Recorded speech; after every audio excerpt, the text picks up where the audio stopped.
So like I said, this demo is going to be about UV unwrapping. So I'm going to turn off my control handles and I'm just looking at my pawn. So to start with, I'm going to be in the perspective view a lot, and I'm going to change this. This is a hypergraph now. I'm going to switch that from hypergraph, go to panels and then panel, and drop down to UV editor. So what we're looking at is what we call the UVs of my character. And so you understand, to help you understand a little bit more of what exactly this is, I'm going to go over here and you can see this seam, this light seam that goes up and down the pawn. That is what, imagining, this seam right here connecting over to this. And then all this geometry right here, it's probably this stuff down here. I'm not really sure, but it looks like it spreads out fairly evenly. And then all of these triangles up here are these triangles up here, and then all the triangles down at the bottom are the triangles right here. But to give you a better understanding of this, I'm going to go to the back side, or I guess it's not the back side. Anyways, the other side of that seam, and I'm going to go to vertex mode, and I'm going to select this vertex and hit W. I'm going to get out of soft select too, so you can see better. I don't need soft select right now. Okay, so I was completely wrong. I thought all this tight stuff would be somewhere down where it's tight, but it's actually not. It's right there. So that vertex is the same as that vertex. So vertices, oh, you know what? I also have object X. So I'm going to turn off my symmetry and select again, because it's selected two vertices. You can see them right there. So I'm going to go to the back side and just select one vertex. And that might not be perfectly in the middle, but somewhere along here. And let me zoom in here. So I'm hitting the up and down arrow, and you can see that I'm going up and down the vertex in my pawn in the viewer. I'm going to zoom in here, and you can see these are really close together. They're going up and down as well until I get to a point where it doesn't want to continue. So if I switch this, so we've been in vertex, edge, face mode, object mode. Now we're going to go to UVs, and I'm going to select somewhere along the similar, maybe that's not the exact one. Maybe it's over here. But I don't know if you noticed, but those little dots, they turned to like brown instead of like a magenta color. It's really a subtle difference. It actually may be a little bit smaller too. I mean, if I hit 4. Okay, so I'm going to go back to vertex mode and select, well, usually they're more of like a pinkish magenta color. But I'm going to switch again to UV mode, and you should see them at least get a little bit bigger. Hopefully that's obvious to you. But again, UVs, there's only two coordinates for UVs. There's the U and the V. Unlike in modeling, each one of these vertices has an X, Y, Z component to put it in the 3D space. But just like a globe, if you were to take a globe and cut the label that's the map on top of it and spread it out so it's flat, that's essentially what we're doing here. In fact, I'll be right back. I'm gonna give you an example that I like to use. Hold on just a second. Okay, so you guys see my little clementine tangerine here? Let's pretend this is the pawn's head. And if I skin this thing, I'm peeling the skin off. Actually, I'm gonna do something else. Hold on just a second. Okay, so I made a little mark. I don't know if you guys can see the little dot that I made. So let's say that dot that I just made is the UV point. I'm sorry, the vertex point that has an X, Y, and a Z coordinate for the 3D space. And I can see that it's not going to show it very well. So here's my dot right there. You guys can see my dot that I made with my pen. As I peel this back, it didn't show up very clearly. Anyways, I'm going to use a Sharpie instead. And of course, I'm not going to waste this little piece of fruit because it's still delicious. Okay, so there's the UV for that same vertex point. So on the outside of the skin, there's your, I'll make it more clear. All right, so the outside, there's your vertex point. You peel back the skin, there's your UV. Does that make sense? So I peel the whole thing off. Here's my model, my head. Here is my UV map. Does that make sense? So every vertex has a UV coordinate. And generally, so there's a couple different ways we can unwrap this. So we can then texture it. And there's a couple of things about unwrapping. First of all, you can see that most of these are fairly evenly spaced, but down here, this gets really tight. So what's very common in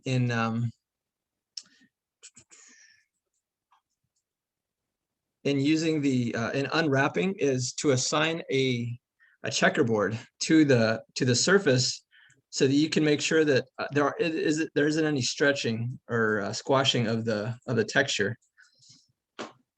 So I'm going to go to this Pond's. So I already assigned, here's my Pond light material.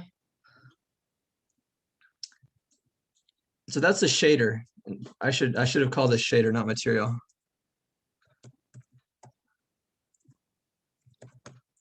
Okay.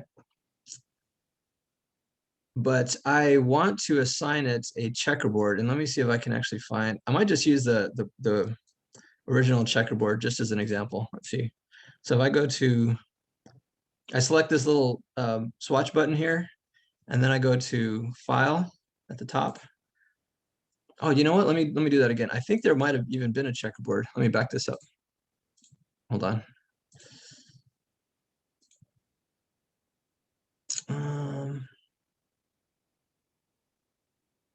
Let me try that again. I lost my connection.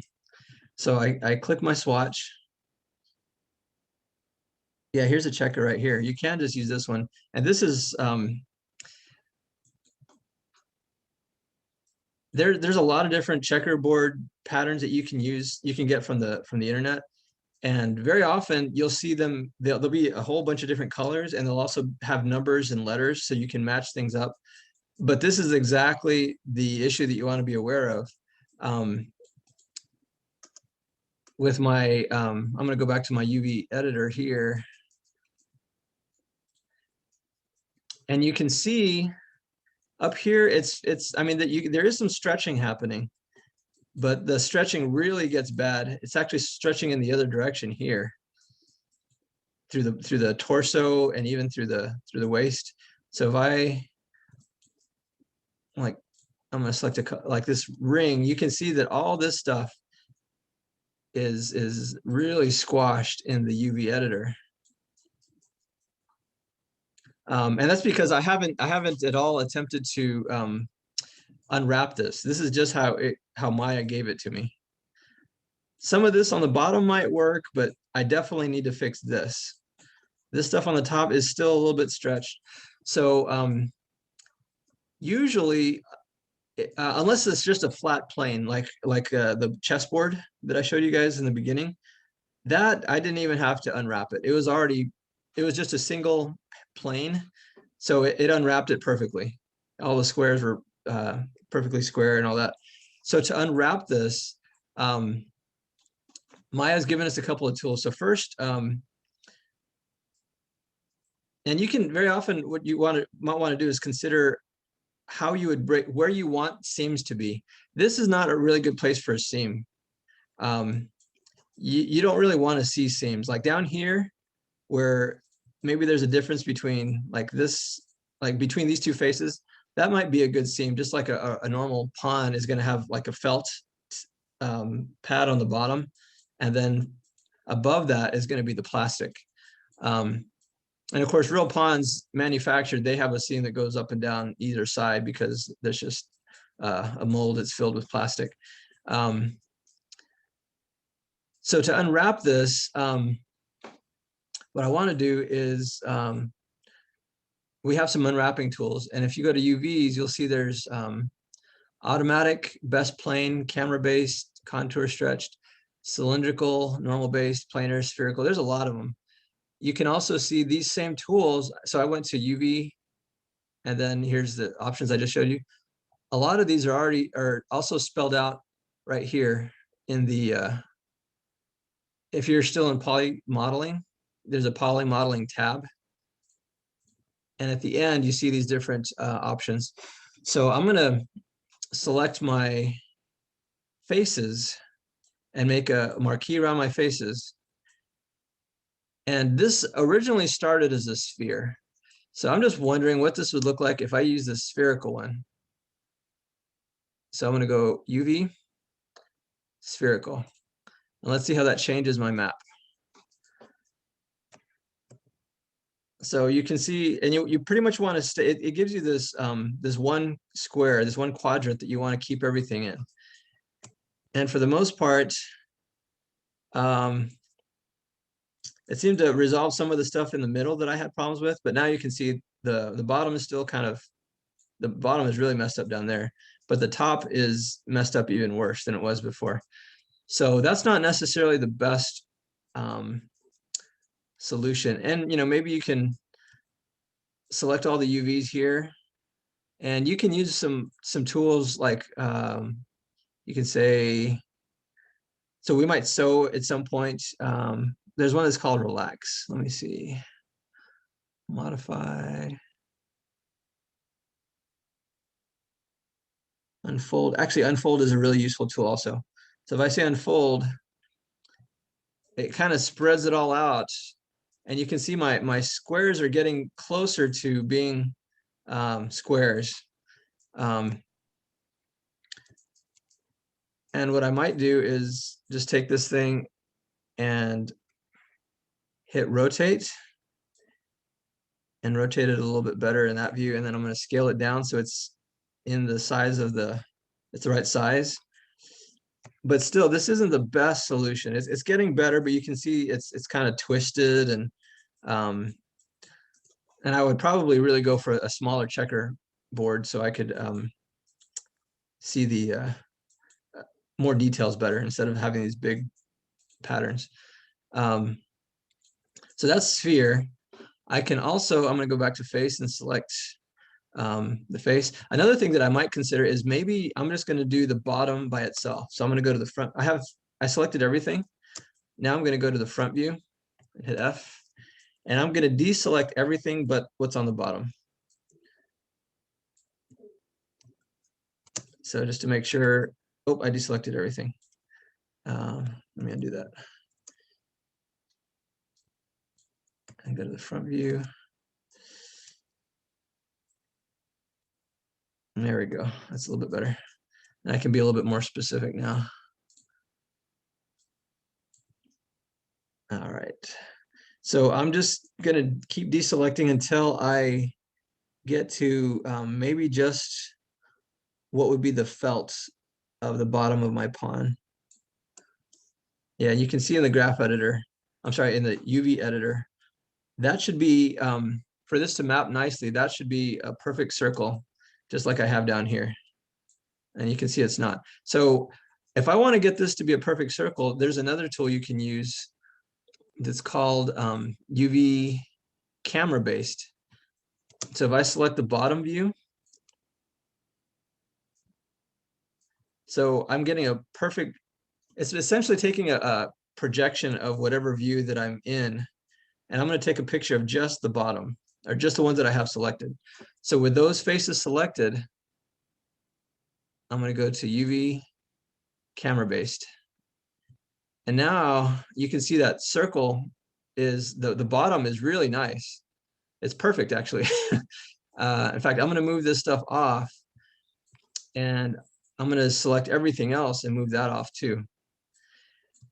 So the one thing that I've never liked about you working with UVs is you have such a small space to work with. So again, I'm going to select now that I have that all cleaned up, I'm going to move this circle back onto the grid. And from the viewer, the bottom looks really nice. The rest of it is all messed up. So we just have to keep working on it until we get it all to look pretty clean like that. And sometimes there's some compromises you might have to make. But the other thing, so we need to get this whole, all these UVs on this map. If I select these guys and just drag them down on top of it, that might work for this because we're not really going to use a checkerboard pattern for my pawn.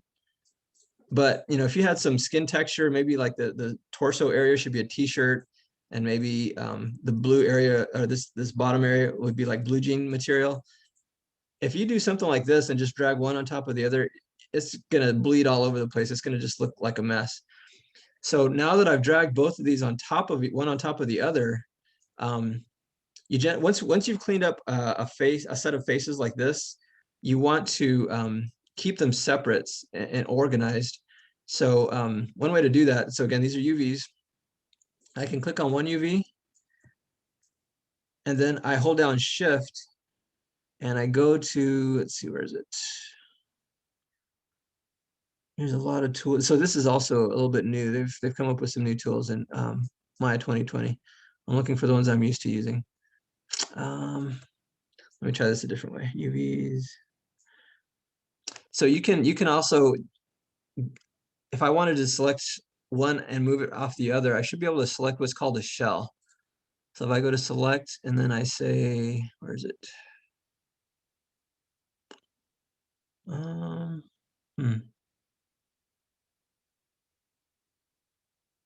Yeah, so I could create a UV shell. Well, that may just, let's see, create UV shell, create shell grid. Well, I'm just going to double click on this for now and move it off. I'll get back to you guys on that. So I'm actually moving faces. So in the UV editor, I mean, the whole idea is that you're working with UVs, but you can also work with faces. Sometimes you need to work with edges, especially if you need to sew stuff together. Vertices. I don't really work with vertices in here because vertices are for this viewer, and I don't want to confuse vertices with my UVs. So another thing, if you move your, so to give you a better idea of what happens when you move the vertices, if I select my UVs and grab, let's say this guy, maybe a couple of UVs here. So if I hit F over here, I've located them on my map. I mean, on my model. So if I drag these out in my my UV editor, you can see that they're making a change in on my surface. And I can see that I have one that's way out of place. This guy way up here. If I drag him down into place, things start to line up a little bit better. And I'd have to say that thinking in UVs is a little bit counterintuitive. And let me show you why. So I'll double click and move this guy out of the way for a second since that's still all messed up. And I'm going to show you, I'm going to go back to this. So it's perfectly sized. You want to keep everything just inside this. So I'm going to go back to the bottom view. And if I scale this, I'm going to scale it smaller, but it's actually going to make the image bigger on my surfaces, on my faces. So if I scale this down, you can see how much bigger they get, or if I scale it bigger, they actually get smaller. So sometimes that can throw you. you would think that scaling it smaller, the objects get smaller. That's just one thing to keep in mind because it's really easy to get thrown off. So we have the bottom nicely figured out. We need to figure out this mess. So I'm going to select this stuff again. And another tool you can use, so that was, we use the camera based to select, to clean this one up, or I'm sorry, this is the bottom. I'm going to try a couple of other options. So that one's a sphere. Let's try the cylinder. What happens with, see what the cylinder does. So if I scale the cylinder, well, not too much. There we go. And I'll position this a little bit better. That's getting better, but you can see they're too big. And you can also see the way it handled the top, this little swirl here. That's because these guys are all over the place. I grab just these UVs over here and I move them. Sometimes I like to move them up just to see if there are any UVs that are really out of place. But for now, I'm just gonna pretend like this is working really nicely, because what I'm trying to get to is a clean, relaxed shape. So that's not too bad, but you can see there's still some stretching going on. If I scale it down, it gets worse. If I scale it up, that's getting a little bit better. So I probably need to scale it more like that. And you can be really specific. If you wanted to, you could break the torso into one section, the waist area into another section, the neck areas into separate sections. Let me show you the top. Maybe this might be a better solution for the top. So if I go to the front view and I just select the head, like I'll just grab this stuff, kind of like what I did with the bottom. And I go to the top view this time, and I'm going to say UV camera based again. There's my really clean top. And for now, I'm just putting these off to the side. Eventually, I'll bring them all back on. But if we look at it actually looks pretty good up here. But as we get closer to the edge, now it's all broken up, or it gets stretched. So what if I do the same thing to the rest of the head? And I'm going to go, let's say bottom this time. So again, I'm staying with a circular shape, and I'm going to go back to camera based. My favorite, as you can tell, my favorite tool to project from is the camera based. It doesn't always give you the best, but it's pretty close. You can usually find some pretty good solutions. So it's working pretty good down here on the bottom, but as we go up, you can see that these get stretched. So this probably isn't the best solution for the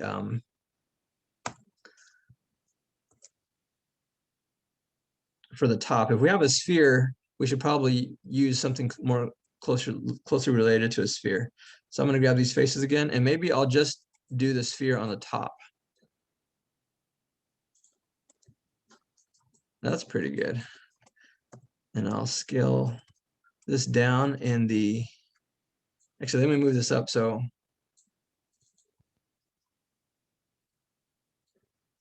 I want to stay a little bit better organized. And they're stretched, they're kind of squashed, so I'm going to stretch them. Oops, see, I got confused the other way.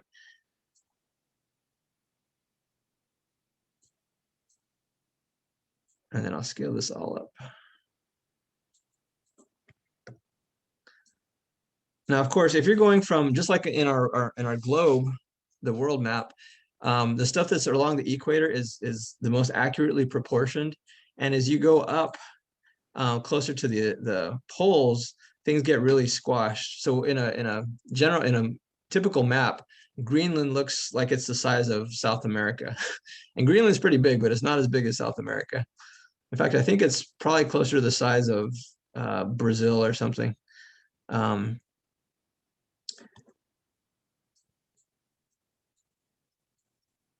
So yeah, you can see some of these are just kind of randomly, oops, you don't want to grab the wrong one.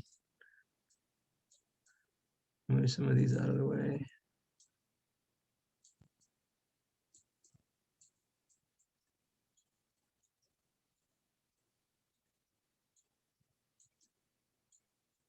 Yeah, so these have a better place that they need to be. And I'm just kind of moving them around, but at some point I need to actually get to their best location. Um,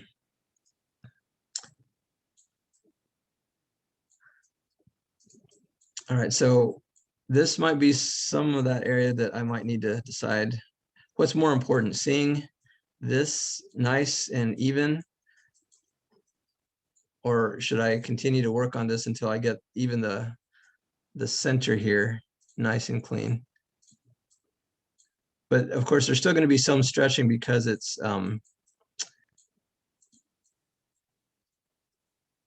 the top of, it's the pole. So for now, let's just say that's, I mean, that's not great, but that's better. So I'm going to move this guy off.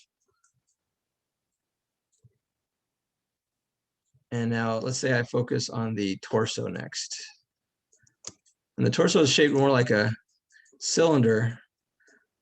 So I should probably get a nice projection using the cylinder. Let's see, yeah. Maybe I'll grab a few more.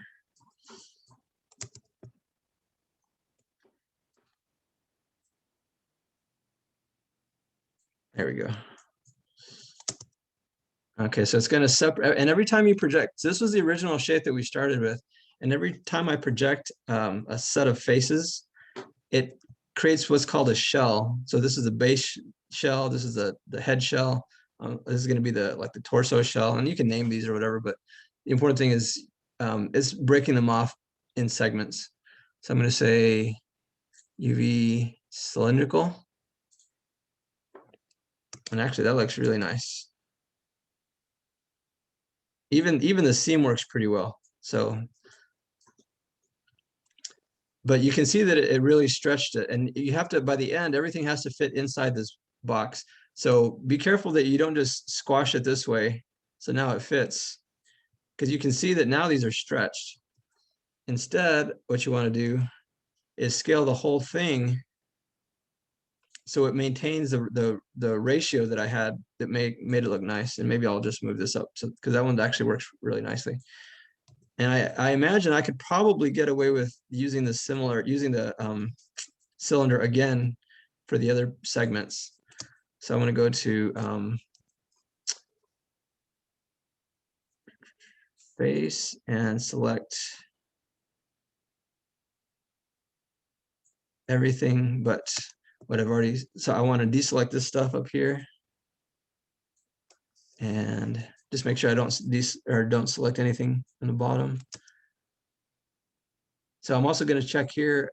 If I had accidentally selected some of the bottom faces, you would see them show up in my projection that I did for the bottom. Okay, so that should be the bottom section. I'm going to go to UV cylindrical. And again, that looks good, but I'm going to scale it to maintain that proportion. And then maybe just pull it up. In fact, I probably need to scale it more so it's the same size as its neighbors above. And I can grab both of these and move them up. Now let's see what it looks like. The seam is pretty decent. If I just go back to object mode, I mean, if I wanted to line this up better, so maybe that black where that transition is between these two squares, maybe that I want to have that fall right on the seam there. So let me go to these, and so I could pull it down until I line it up. In fact, I actually need to go the other direction because it would actually be up here. But as I pull these around where I want them to go, you can see that you can line some of this stuff up pretty well.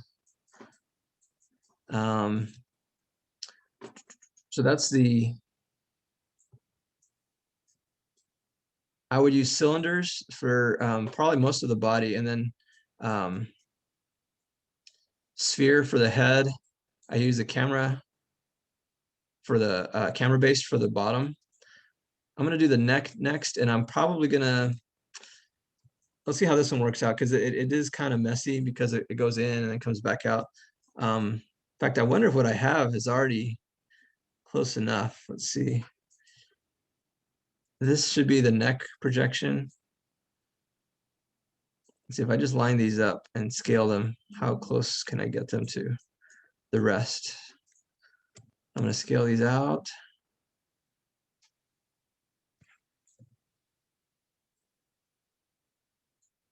Move them in a little bit. And you can see that I'm kind of keeping things where they are in relation to each other in my model, but that's not, you don't have to do it that way. Very often, especially with a full human character, you'll have, you'll make all these segments, and like the face will be a big piece, like a quarter of this of human mesh would be the face, because you need a lot of detail. A smaller portion over here might be the hands, and then the legs, this might be a section for the legs. This section would be dedicated to the torso. You kind of break it up, and you don't even worry about where your seams are, as long as you can break up your seams in a way that you can hide them. So let's see what this looks like. That's pretty good. If I wanted to, I could break these two up and rotate one counter so that so it doesn't go white, white, white. It goes white, black, white, black. So if I wanted to do that, I would go to front view and select the faces again, and deselect the stuff that I've already figured out nicely. And I'm going to hit 4 and just make sure that the only thing I have selected is that first part of the neck.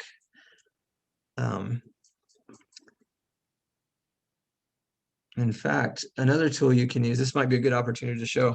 I'm going to zoom way in here because I want to figure out the seam between the upper part and the bottom part of the neck, which is this edge loop right here. So if I go to edge mode, I'm going to double click on that seam, and I could reproject it like I've been doing, but just to show you another tool, I'm actually going to go up here and say, where is it? There should be a tool that's called cut. Yeah, here you go, cut. Well, I clicked on it, but it didn't. Let me see if I.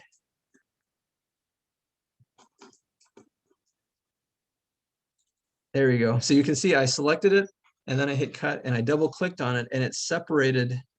It made a seam between those two sections that I wanted to separate. So now if I wanted to flip this, I could go back to UVs. Where's my UVs? Oh, I'm still in the cut tool. Okay, so click on my select tool. Now I should be able to, actually I should be able to just double click on, well, I'll just go to UVs. Okay, so once it creates a separation, these shells, if you just double click on the shell, you can move them around and scale them or whatever. So what I'm going to do with this one is I'm going to flip it. Well, let's see. Actually, I'm going to scale it. That's not what I wanted to do. Yeah, maybe flipping would be better. I thought I could scale in the negative. So I'm going to flip it 180. And this is just eyeballing it, but you should be able to, there should be a tool that lets you put actual numbers in here. So yeah, rotate. And if I go to the options box, Yeah, so it'll rotate at 90, but I'm going to rotate at 180. Oops, 180, and hit rotate UVs. And now it doesn't seem like it changed much, but if we look back in our view or perspective view, and I go to 6, now I flipped that one, but now I have white, white, black, black. So what I probably want to do is flip both of these. Oops, go back to UVs. So I'm going to go back to modify and flip both of them 180. There we go. So now I have white, black, white, black. And like I said, you can spend a lot of time trying to get this just perfect. But hopefully a lot of your characters have hair or hats to cover that anyways. But essentially what you would need to do is try to get, in fact, what I might do, let me see if this works. Select these guys.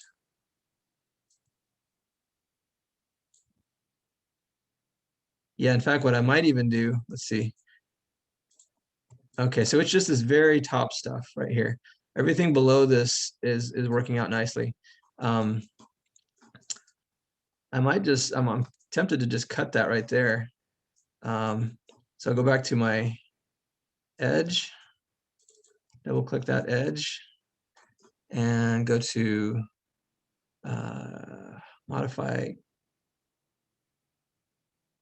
Oh, sorry, cut and sew. Here it goes. So yeah, that separated it out.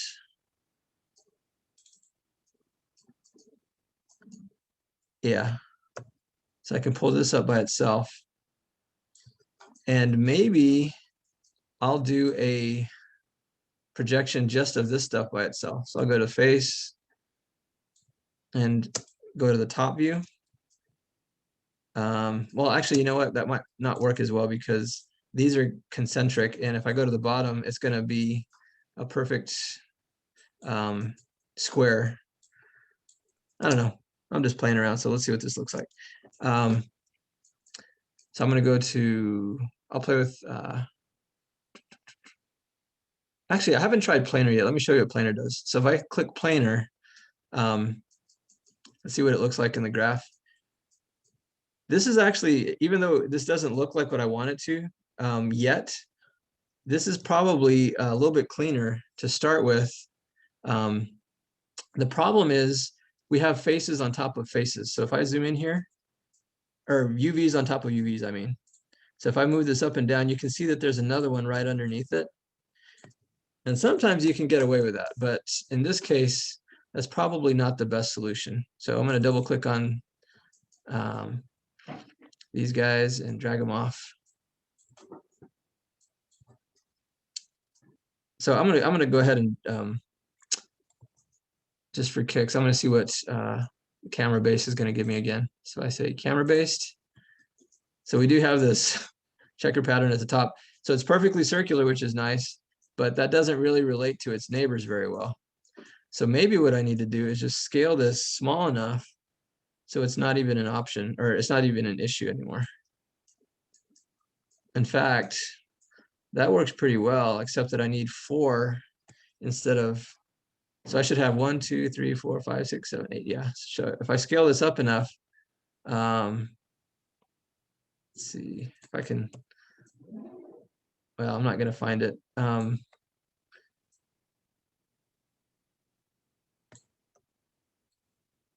The other thing you can do, so working in the UV editor, I wanted to point out it's similar to working in the hypergraph. This is an orthographic view. There's only 2 axes, U and V, so you can't rotate. I mean, you can rotate in the U and V, but you can't rotate in the Z like we have here. There's no Z to rotate in. So sometimes if you're in here and you're trying something and it doesn't work, using Alt and the right mouse button to zoom in and out, Alt to drag around.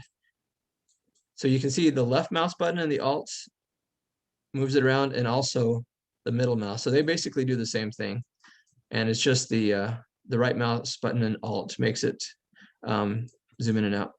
So I'm just going to scale this down. That's probably close enough. And oh, that's what I was gonna do. I was gonna try to at least rotate around so that some of these corners line up better or something. I don't know, something like that. Just so it's not so distracting to the eye. So that actually looks pretty decent. But the problem is we have these, oh, you know what I missed? There's something that I missed here. What does that go to? This goes to the bottom. Okay, so I should just probably add that to the the cylinder for the waist area. I think that was where is it? Yeah, this section. So let me move this up a little bit. And actually, this will give me an opportunity to show you another tool, which is sewing. So I'm going to double click this guy and select these guys. And I'm going to use the cylinder again. And now it includes everything that I had selected. So I'll move this up and scale it from the middle so that it scales proportionately.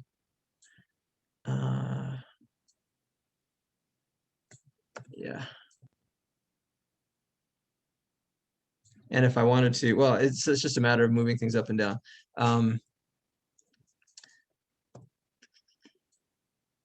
That's pretty close. Okay, so I have everything accounted for. That's the important place to start. So now I need to fit all of this stuff onto this little grid, this little quadrant right here. So I'm going to select the stuff that takes the most space. Actually, let me go back here. What is that? Oh, that's the head. Okay. And this is also the head. So I'm going to drag this over here. I'm just kind of organizing stuff. This was the neck area. This is the base. This is the torso. So maybe I'll drag this stuff down, drag this stuff up. So we have bottom, torso, neck one, neck two. Okay, so maybe I'll flip all these guys around just so I can, you don't have to, I mean, as long as you can tell the order, but just so I don't want to, I will remember this stuff if I need to change it. This is not at the top. This isn't the head, it's the bottom. So I'm just going to take this stuff here and flip it. Actually, I could flip it. Well, not that flip. There's a rotate and use 180 again. There we go. So now this is the bottom. This is the torso. This is neck one, neck two. And now I can move these guys into place on the grid, but they're taking up all the space. So I need to shrink these so there's enough space for everybody. And I may scale them up a little bit later, but for now, I just want to make sure that everything fits on here. Let's put this guy up here, and then these guys, this is the head. I've got both of these together.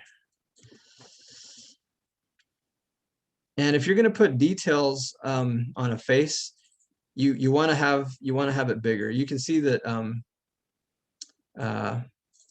like the bottom, if that's well, let's just use the face. If this is our face, the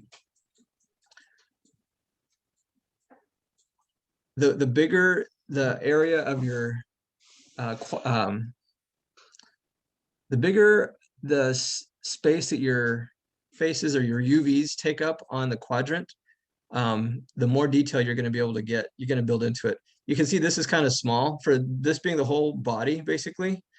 Those details, you're not going to put in as much detail on that stuff. So I'm going to move this down a little bit. Maybe I'll scale it up a little bit.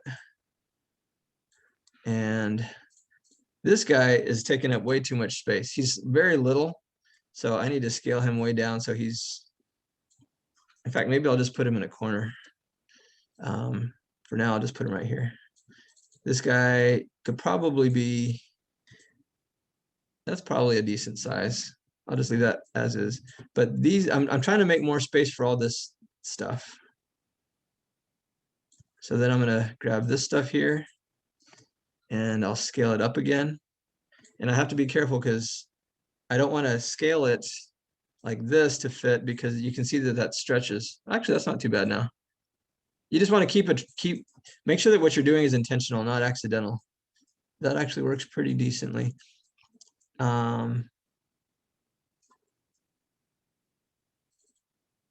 So if that's all the space that I have, and I have all this extra space. I mean, I could zoom into this a little bit bigger, but I'm not really getting much more out of that. I mean, that's the very top.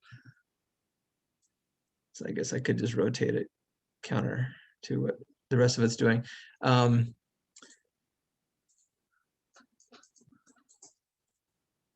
right, so that's a pawn, and that's essentially how I would unwrap a pawn. For some of you who need to, you know what, let's do this. Everyone built a pawn, the original chess pawn, so the geometry should be fairly similar. So for the other stuff, if you have props, spaceships or stuff like that, that may get a little bit more complicated. Maybe you don't want to unwrap those. Maybe you can just use a color shader on those. But for the pawn, and maybe at least for the pawn, I just want to make sure everyone can unwrap the pawn. This has some nice features to it. It's got a flat spot on the bottom that you can get a nice shape out of. It's got some different you know, some pinches and stuff, but we want to make sure that those are evenly spaced out. You can also see here that this is not what you want to see. I had it better before, so I want to clean that up, which means I'm going to move these guys off again for a second so I can, if I need to. So the problem lies right here. I need to get this line right in line with that intersection between the white and the black squares. And then over here, you can see it's the opposite problem. So what I probably need to do is just move all this stuff right to the seam, right to the edge. So I'm gonna maximize this so I can get in a little bit closer and just drag it to the left until it should line up perfectly. At least the top one does.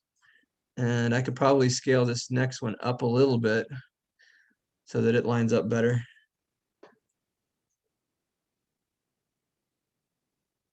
That's pretty good.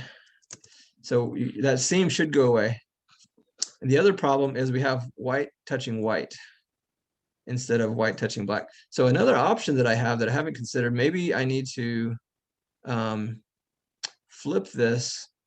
Let's see if I rotate these 90 degrees instead of 180, is that going to give me a better solution? Because I want to make sure that it keeps the checker pattern black, white, all the way around. So let's say this time I'm going to flip 90 degrees instead of 180. Oops, that's not what I wanted. Rotate, yeah, 90. Does that do any better? That's the same thing. Yeah, so I might need to, actually, that looks pretty good there.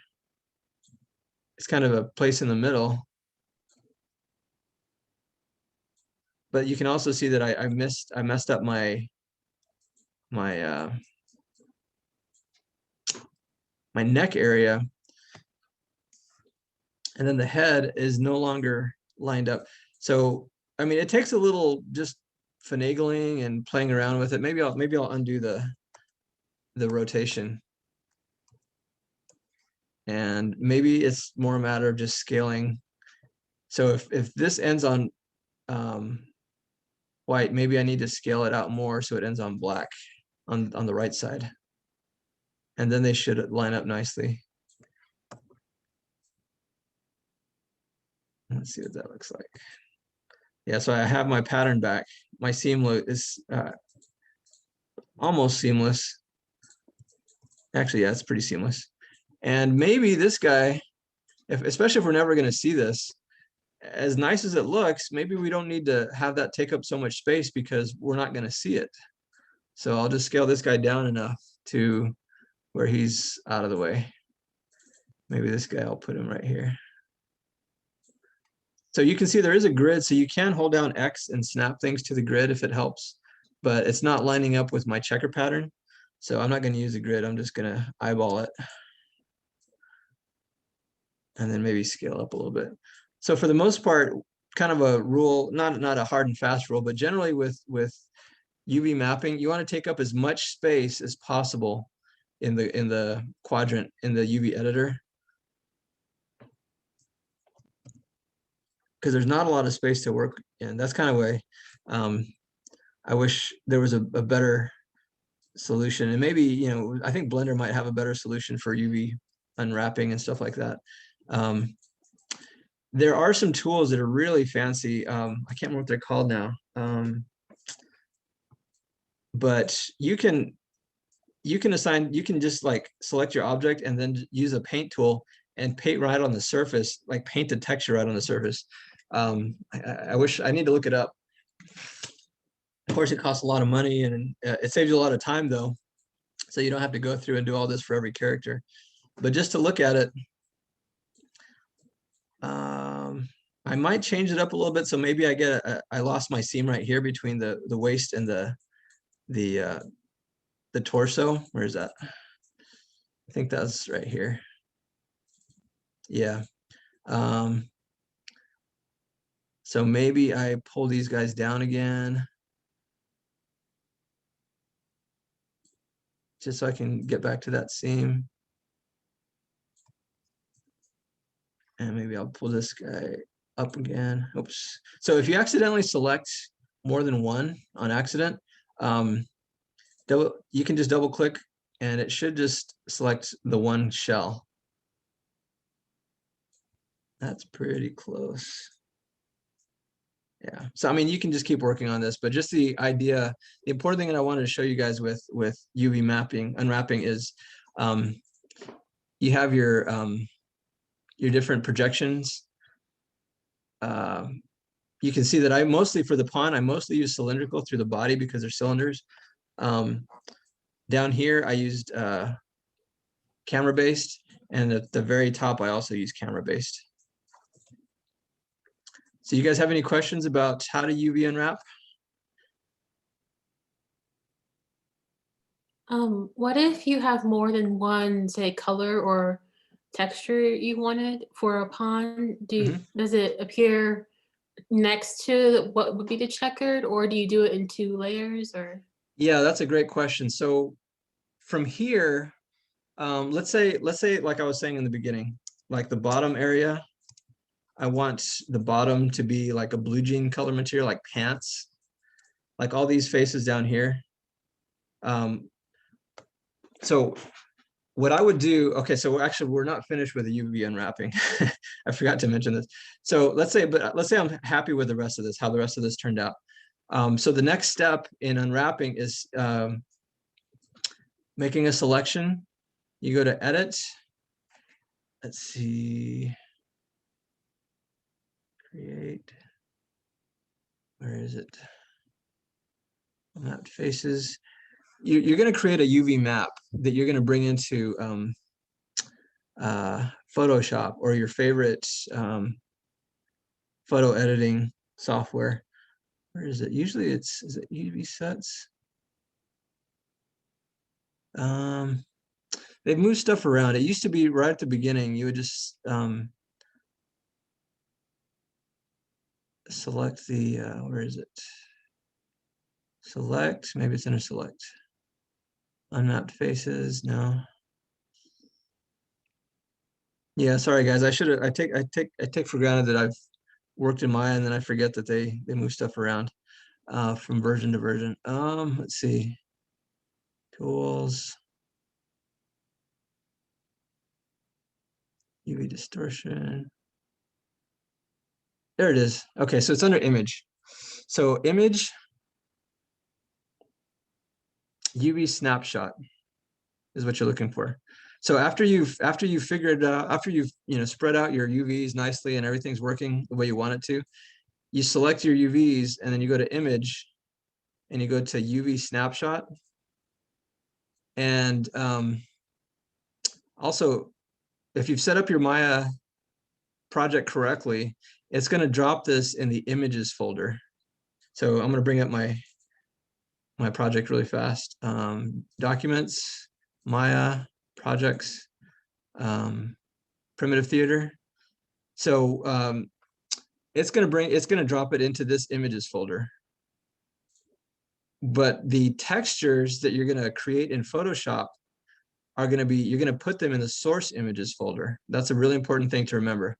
Because if you put it in the images folder, it's not going to find them there.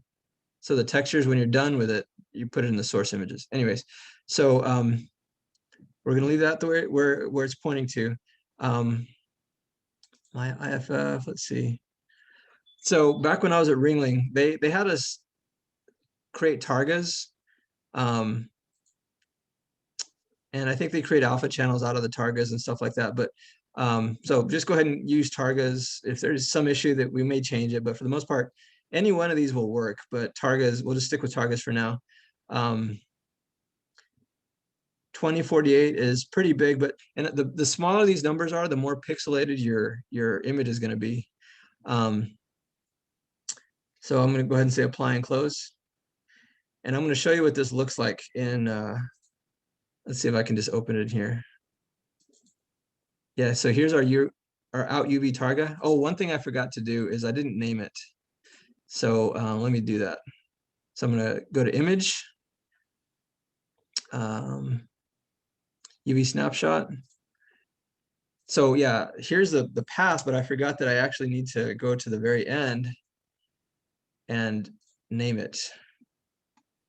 So I'm going to call this, and you know, if you have a specialized pawn, maybe pink or orange or whatever your characters' names are, you can give it that name. But the good thing is, you know, if you've modeled all these pawns from this from the same original geometry, you only have to do one UV unwrapping, and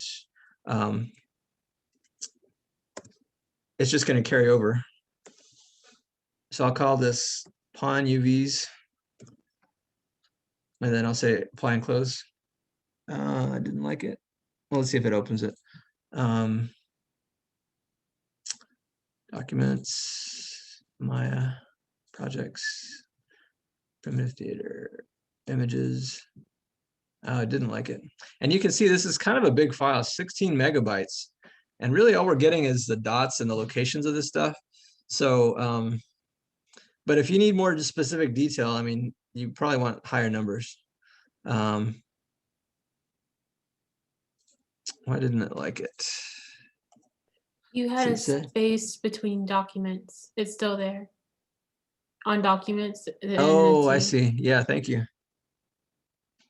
Good eye. Let's see if it likes it now.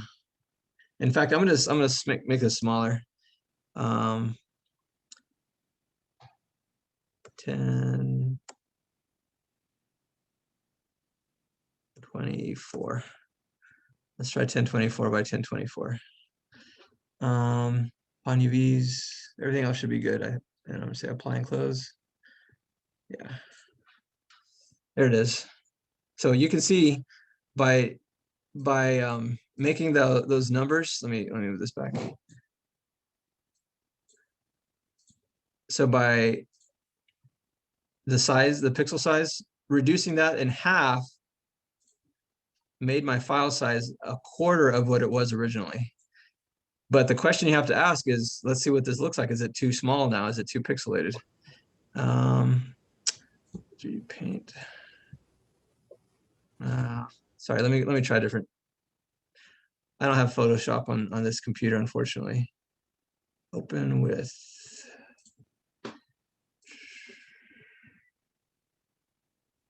Where's my? I have one that's called Paint 3D that works pretty nicely.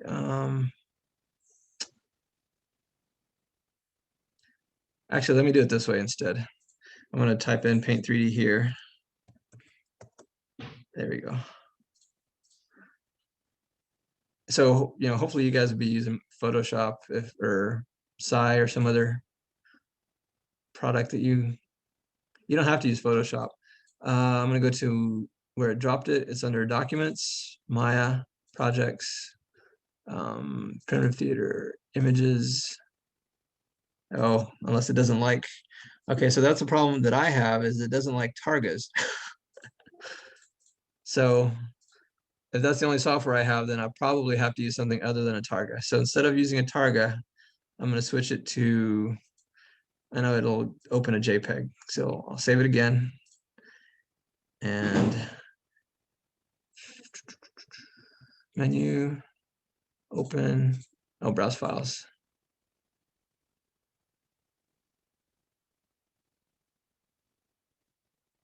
Downloads.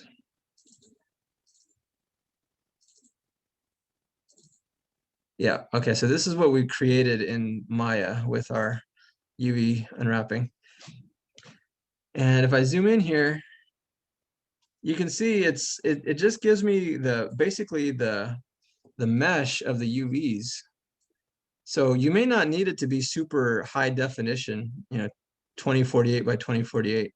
And the bad thing about Paint 3D is you don't have layers like you do in Photoshop. That's, at least I don't know how to use them if they are. This is very limited. But in Photoshop, what you would want to do, you would have this mesh on one layer, and then you would create a new layer, and let's say we would paint, oh, sorry, if I could just make a box or something. Yeah, I'm used to using my Photoshop tools. I'm just gonna maybe make a big brush and color this area. This will be my blue jean area.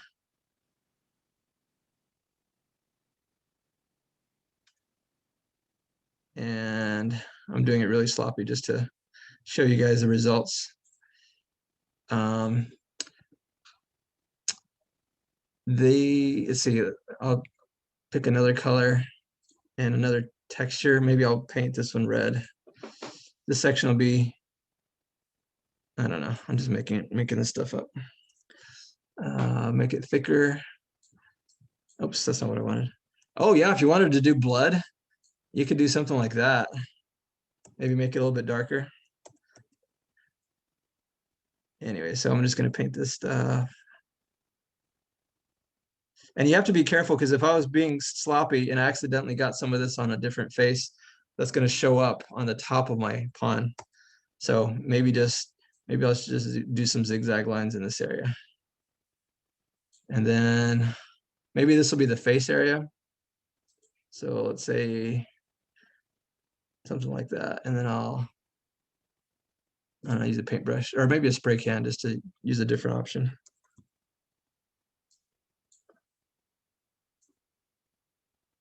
Maybe the opacity is too low.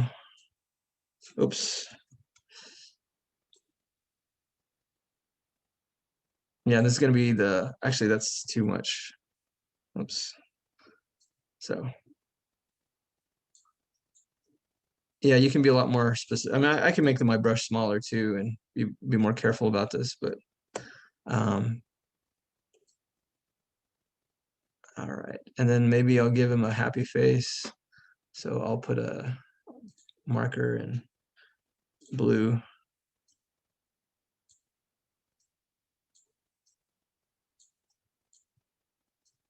All right, so let's see what that looks like. If we save this, save as, where is it?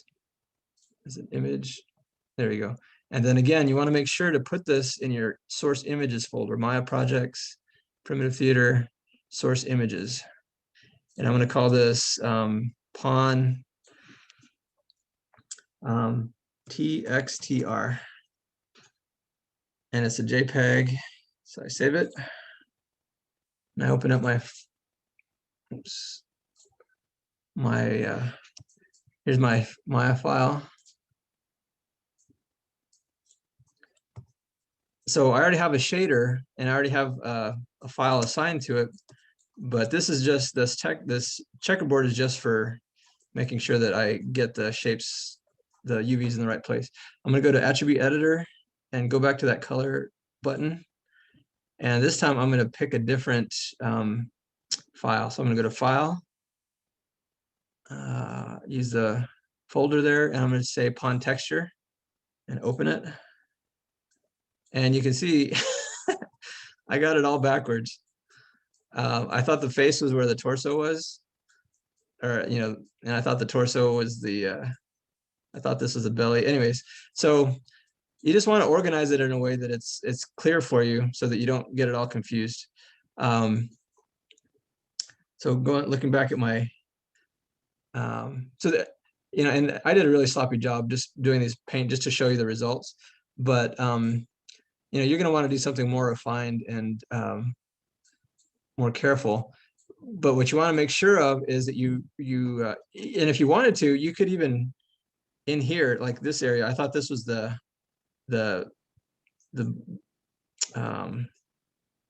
pants, but that was actually the head. So I could label this head. And then what I thought was the shirt, that's the pants. So I could put, I don't know, legs here. And I don't know that you're gonna have that much space, but just to and I call this one torso. Just to remind you of where your stuff should be. And then you would repaint it and move stuff around. And in Photoshop, it'd be easy. You just select this stuff as a layer and just move that layer down to the right spot. Does everyone have access to Photoshop? Does anybody have access to Photoshop? I use GIMP I do. personally. Sorry. I'm sorry, say that again. The Missouri Western computer should have Photoshop as long as you go there. Okay. Good. So what do we do if we can't go to the college? Yeah, so that's why I was asking. I think there's one called SAI, or there's also one called what's the other one? GIMP. I think those are open GIMP source. is what I use. Yeah, you might want to use GIMP. I've never really used GIMP, but as long as you can set things on layers and you have some different options for brushes. This Paint 3D is super limited, so I would not use this. Obviously I can't put things on layers in here, but just the idea that you want to do something. So I just painted down here. You can also bring in images into this file, especially if it's Photoshop. If you wanted to give, like, I don't know, actual blue jean material, you can take pictures of blue jeans or just find them on the internet and put them on this would be the legs area here, and it should start to look like blue jeans, just depending on how much detail you put in and how the resolution of your image. So yeah, you can do a lot with the textures, a lot better than this silly mess. But the other thing is I still have this checkerboard, so I want to get rid of that checkerboard. Let me go back here. So again, we're just going to use that checkerboard to begin with, and then I want to remove it. Color balance, let's see.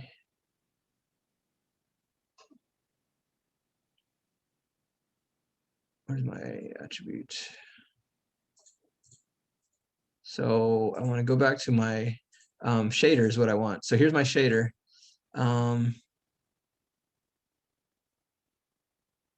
See if I can remove this.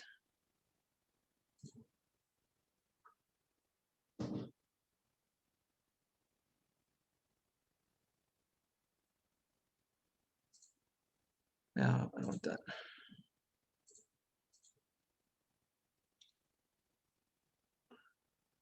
Well, let me get back with you on that, because right off the top of my head, I can't remember how to remove the checkerboard, but that was just temporary. You don't want that to stay.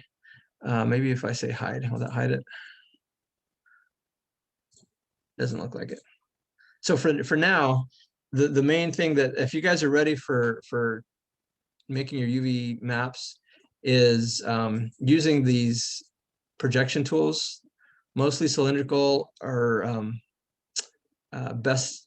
camera based or cylindrical or spherical. Those are the ones I mostly used to map out your textures pretty nicely, and then figure out a way to determine which plane goes where, so that you don't get all confused like I did, thinking that this was my my pants when that's the head.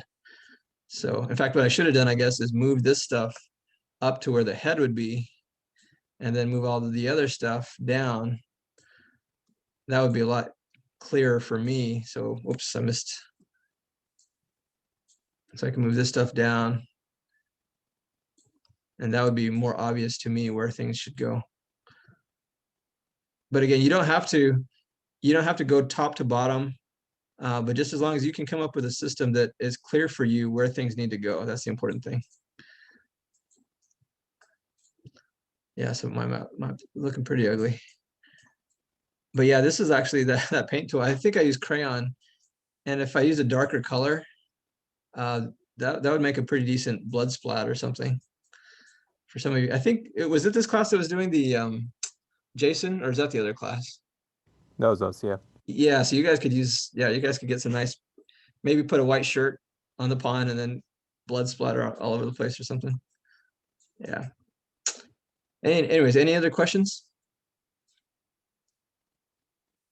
So again, if you're finished with rigging and modeling, feel free to start unwrapping your character.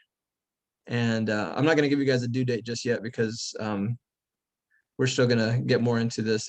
This is just the first session of unwrapping. So I'm going to go ahead and stop the video here.